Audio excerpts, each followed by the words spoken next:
بسم اللہ الرحمن الرحیم شروع اللہ کے نام سے جو بڑا مہربان نہایت رحم والا ہے۔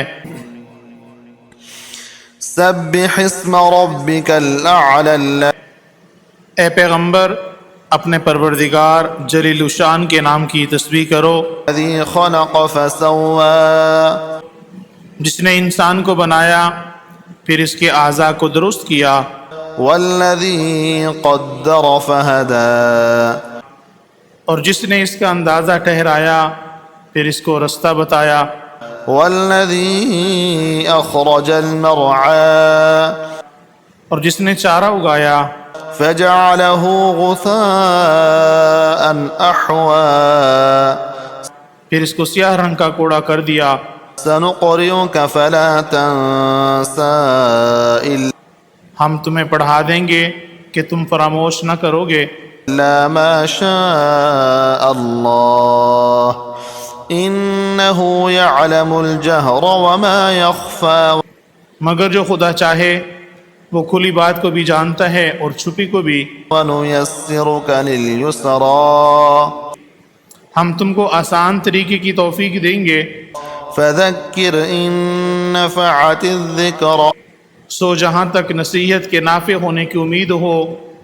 نصیحت کرتے رہو۔ سيذكر من يخشى جو خوف رکھتا ہے وہ تو نصیحت پکڑے گا، ويتجنبها الأشقى اور بے خوف بدبخت پہلو تہی کرے گا، الذي يصلى النار الكبرى جو قیامت کو بڑی تیز آگ میں داخل ہوگا، ثم لا يموت فيها ولا يحيا پھر وہاں نہ مرے گا اور نہ جیے گا۔ قد أفلح من تزكى بے شک وہ مراد کو پہنچ گیا جو پاک ہوا، وذكر اسم ربه فصلى اور اپنے پروردگار کے نام کا ذکر کرتا رہا اور نماز پڑھتا رہا۔ بل تؤثرون الحياة الدنيا مگر تم لوگ تو دنیا کی زندگی کو اختیار کرتے ہو، والآخرة خير وأبقى حالانکہ آخرت بہت بہتر اور پائندہ تر ہے۔ إن هذا لفي الصحف الأولى یہ بات پہلے صحیفوں میں مرقوم ہے، صحف إبراهيم وموسى